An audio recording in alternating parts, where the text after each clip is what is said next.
as pessoas que acompanham o Bom Dia Camaquã. E o Rato, agradecer ali uma deferência que ele fez a mim enquanto fazia lá uma entrevista com o Loiandro, lá da Elevato, né? A gratidão faz parte também do... Eu sempre digo uma coisa, eu não tenho vaidade, mas humildemente eu agradeço alguma deferência, às vezes em reconhecimento, às vezes alguns são mais entusiasmados, não é? Mas, com orgulho, mas com humildade a essas deferências. E estamos aqui e eu fico pensando neste conflito lá em Israel e o Hamas na faixa de Gaza. E para as pessoas, às vezes, que tem uma dimensão que o Hamas é todo aquele povo que habita aquela região. Não. O Hamas é uma minúscula partícula do povo que está ali e que Israel ordenou que 2 milhões de pessoas que se removessem dali. Só que às vezes a pessoa tem ideia. Bom, primeiramente, imagina a nível de Rio Grande, mandar quase todo o povo, Porto Alegre inteira, e mais 7, que tem em torno de 1.300.000. Estou falando em número redondo. Daqui um pouco alguém diz, fui olhar lá, é 1.400.000, é 1.250.000. Falando que números arredondados, 1.300.000.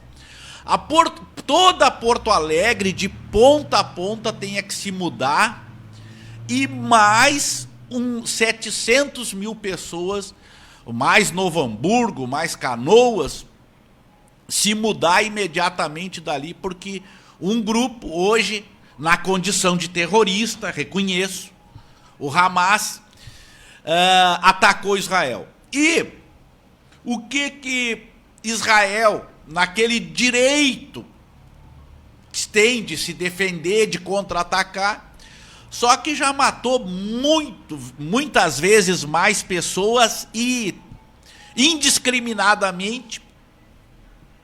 Crianças já estão beirando a 3.000 crianças nesse genocídio, nesse banho de sangue, nessa matança. Mas qual é por que às vezes a gente está com dor de dente, Eduardo, está com dor de cabeça, e a gente tem que entender, às vezes, vou tomar um remédio ali, meu caso, tomo uma dipirona para dor de cabeça, meia hora, tipo, dizer, tirou com a mão. Mas às vezes as pessoas teriam que se perguntar por que surgem grupos extremistas como o Hamas. Aí nós vamos talvez entender um pouco. Então, os palestinos vêm sendo massacrados há 80 anos pelos israelenses. E isto vai gerando um descontentamento, e acabam, tá lá a autoridade, com abas, a autoridade palestina, mas com a autoridade palestina, os israelenses não chegam no entendimento de um Estado para a Palestina. E aí surgem esses grupos como o Hamas. Nós vamos ver que nesse contexto, ver como isso, a importância que os Estados Unidos dão para isso que está virando uma guerra lá, enfim, num momento de bombardeio, os Estados Unidos e toda a OTAN apoiavam a Ucrânia. Mas, além de armamento, dinheiro, nada mais. Agora, lá, os Estados Unidos deslocaram o maior porta-aviões que eles têm para estar lá. O Gerald Ford é o maior porta-aviões dos Estados Unidos, maior potência, está estacionado lá. E também um outro dos maiores, que é o Dwight Eisenhower. Então para ver, O maior porta-avião dos Estados Unidos vê como os Estados Unidos é o grande irmão de Israel, né? Porque Israel é estratégico para os Estados Unidos e tem uma aliança muito grande. Eu olho notícias diariamente sobre esse conflito. As pessoas estão lá sem energia, a cólera avançando por falta de água, pessoas com mais de uma semana, dias e dias. Os civis, não estou falando do grupo extremista, o Hamas. Os civis há mais de uma semana sem tomar banho, gente tomando água saloba com sal, porque ali é próximo do mar, com falta de alimentos, míseros caminhões estão ingressando lá na faixa de Gaza. Era uma quantidade enorme que diariamente entrava, porque é praticamente uma cidade. Para ter uma ideia, esta área ali tem em torno de 340 quilômetros quadrados. Para camaquense que conhece mais ou menos o nosso município, e aqui o Clique Rádio está falando para o estado, para o Brasil e para o mundo, mas eu estou falando aqui para uma boa parte de população aqui em Camaquã. Para quem conhece Camaquã, lá do Areal até a divisa com São Jerônimo, que conhece do Velhaco até o Cristal ou outras extremidades, Camaquã tem 1.679 quilômetros quadrados. Esta região que Israel obriga que evacuem 2 milhões de pessoas, vejam bem, Camaquã tem 1.679 quilômetros quadrados. Esta região que Israel está obrigando que os civis saiam de lá, essas pessoas só saem praticamente com a roupa do corpo, uma sacolinha. Elas deixam os pertences, o que lhes resta, e tem esta área tem 340 quilômetros quadrados. É umas 5 vezes menor que Camaquã. Então, para quem tem uma ideia de tamanho do nosso município, assim, é a 5ª parte de Camaquã. E a gente não vê que Israel há dias ameaça uma invasão ali, uma entrada mais intensa sobre a faixa de Gaza, mas não entra efetivamente, faz alguma incursão ali, e enquanto isso bombardeia impiedosamente. A gente sabe que o Hamas não tem postos muito definidos, tem desde edifícios, enfim, um conjunto. Há quem diga que até em hospitais eles instalam, porque eles dominam a força, é um grupo radical. Então, eles estão praticamente em todos os lugares. Na medida que Israel quer atacar o Hamas, acaba atacando em escolas e tudo, acaba atacando os civis. Isso não tem como ser seletivo, né? Então, daí essa matança. E a gente vê, eu vejo assim com bastante difícil de um acordo imediato. Por outro lado, o Hamas contabilizam que tem em torno de 225 reféns, judeus, enfim, ou com origem judaica, às vezes de um outro país, mas de origem judaica, se não na totalidade, a grande, expressiva maioria. Infelizmente, é um conflito, isto vem se arrastando, às vezes não está no noticiário do dia a dia, mas isso agora que houve, ou digamos assim, uma coisa que, olhando pelo lado, claro que a gente fica chocado, abatido, mas Israel era praticamente um país assim com segurança total.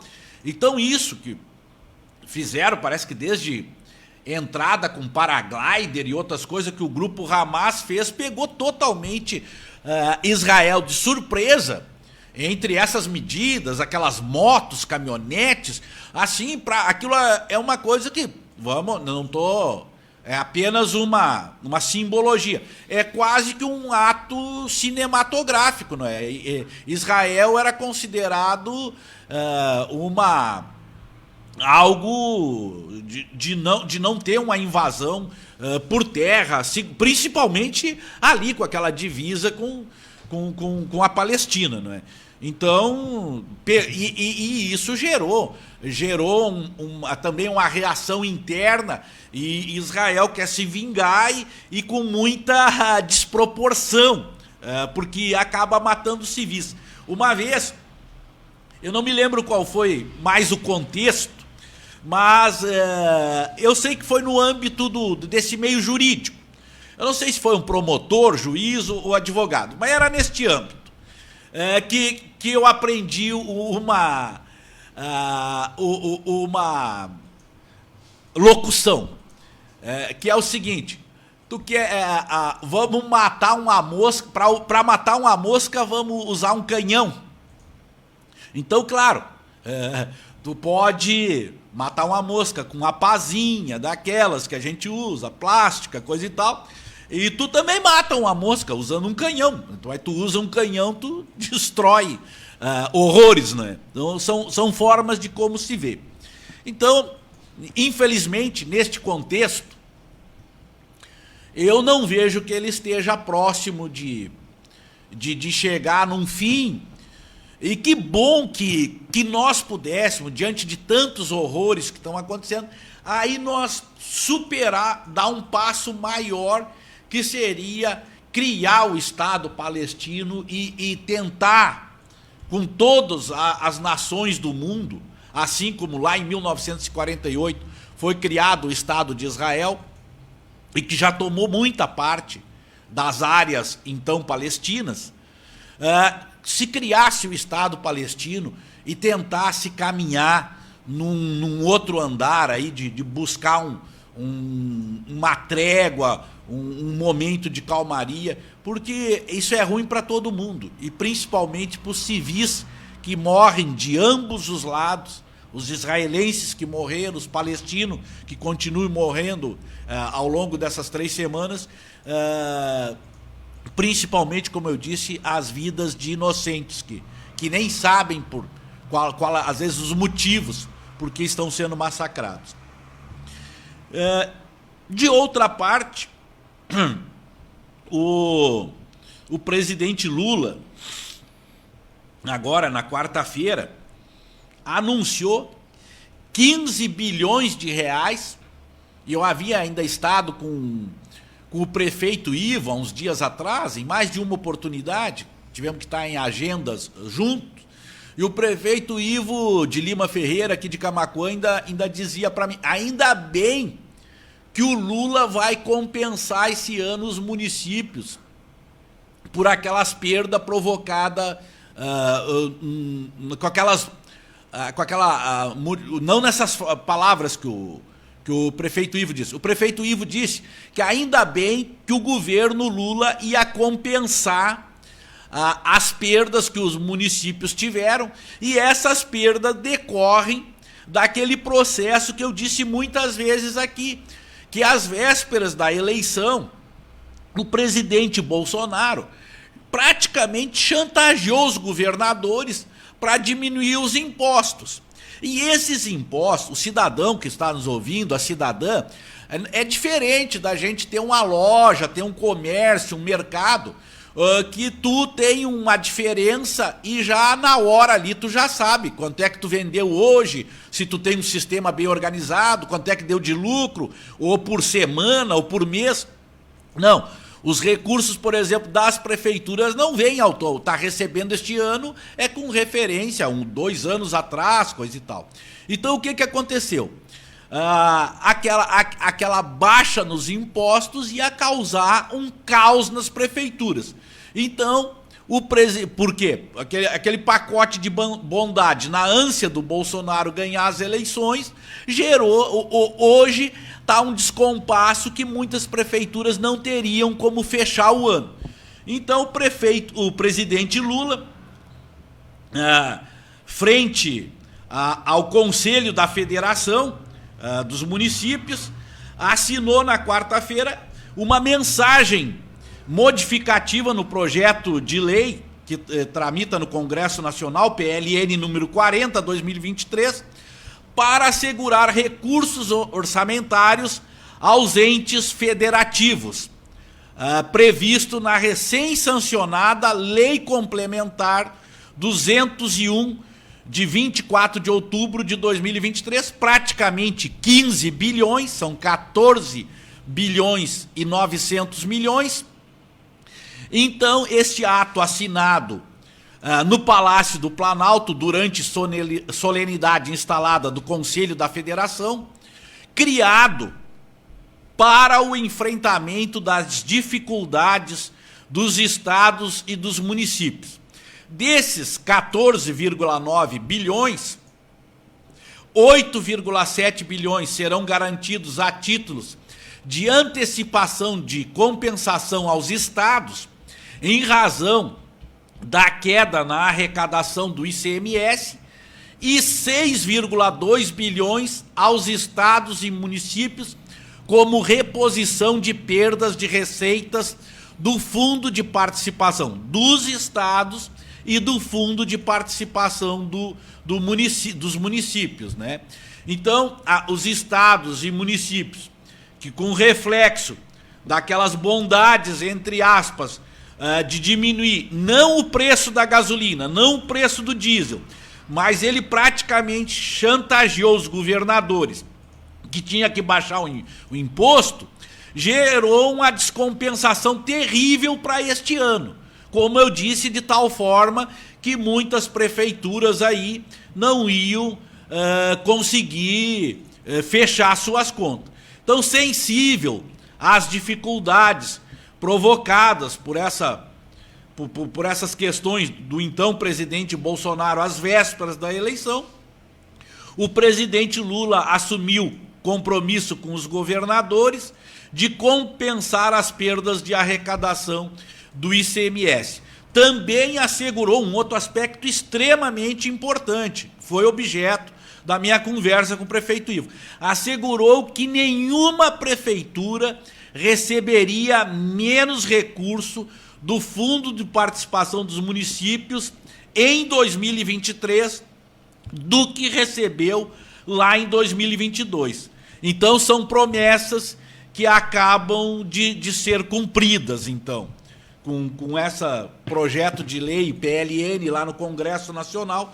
É uma medida extremamente necessária para as prefeituras, para os estados da federação conseguirem superar esse desnível de arrecadação e de repasse que teriam os estados pelo Fundo de Participação dos Estados, as prefeituras pelo Fundo de Participação dos Municípios, e que sofreriam grandes quedas se o governo não tivesse tido, o governo Lula, não tivesse tido a sensibilidade de aportar esses praticamente 15 bilhões de reais.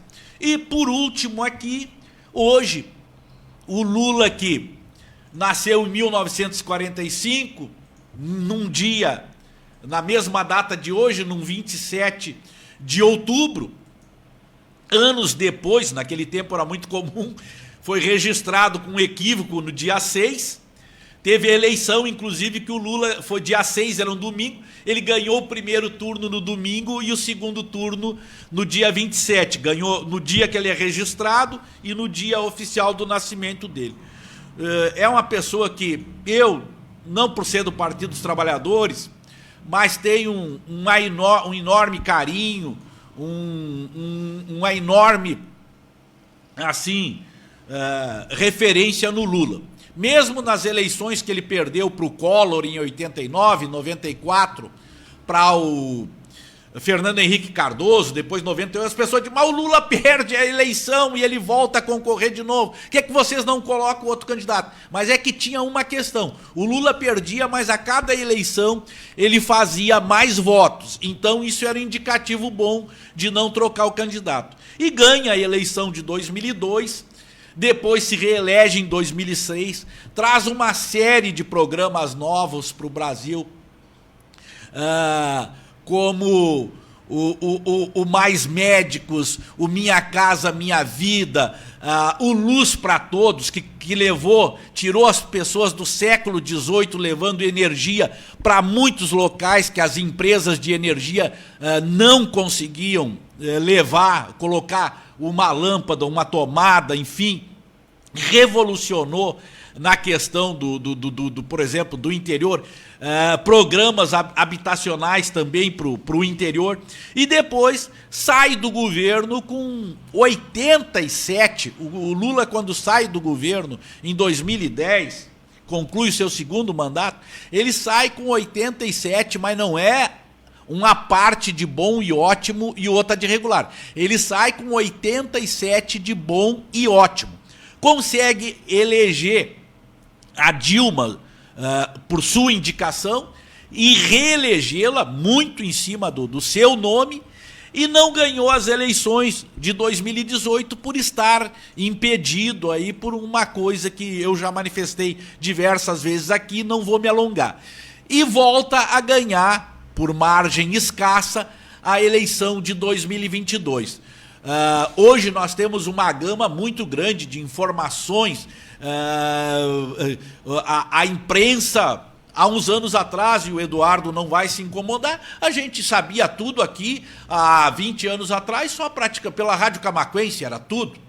A Rádio Camaquense e a Gazeta Regional. Hoje temos várias mídias, vários meios, pelo celular aqui, a gente ficava ali esperando, tu só sabia notícia pela Rádio Camaquense, eu ligar numa rádio de Porto Alegre, uma TV. Hoje nós temos várias formas de informação. Então, o Lula é o grande político desses períodos. Ou ele perdeu a eleição, uma perdeu para o Fernando Henrique ainda no primeiro turno, mas fazendo excelentes votações, depois passou a presidente e levou seus candidatos. Quando não ganhou, mesmo estando preso, a sua indicação, também com os méritos, mas o Haddad foi ao segundo turno.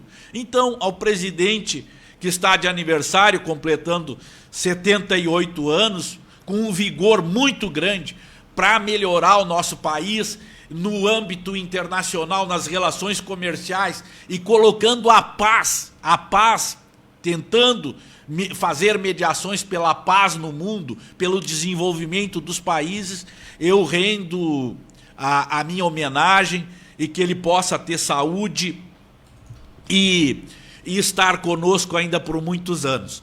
E agora, no domingo, nós vamos fazer uma mateada aqui na Praça Zeca Neto, em comemoração a um ano. Ali os companheiros, companheiras, simpatizantes do Partido dos Trabalhadores, simpatizantes de partidos diversos, que acabaram se decidindo pelo presidente Lula. É uma mateada não só dos partidos do campo da esquerda, mas uma mateada ali para fazer uma simbologia neste um ano de vitória e daquilo da retomada, como programas assim, aqueles que foram retomados, o Bolsa Família agora em forma de programa, não como algo emergencial, bem estruturado, o Minha Casa Minha Vida, o PAC anunciado aí com 1,7 trilhões de reais, o Desenrola, que é para desafogar as pessoas que estão endividadas.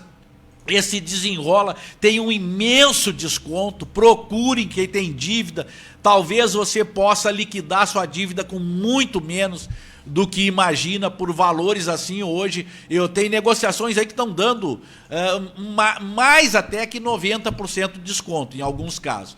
Então, é isso que a gente quer também estar ali no domingo a partir das 15 horas na Praça Zeca Neto, fazendo essa mateada. Agradeço esse generoso espaço aqui, Eduardo Costa, e desejo um abençoado final de semana a cada um e cada uma, com muita saúde aí. Um abração. Valeu. Marco Longaray, seu comentário aqui no nosso programa. 10h12, final de programa, agradecendo a sua audiência e prometendo voltar na segunda-feira, a partir das 8 horas da manhã, com mais um Bom Dia. Para fechar o nosso programa, mensagem de fé e otimismo com o pastor Luan, da Igreja Evangélica Luterana do Brasil. Depois do intervalo tem Adílio Rato Júnior e o Manhã Show. Grande abraço, aproveite o dia, tchau. Olá, a mensagem de esperança de hoje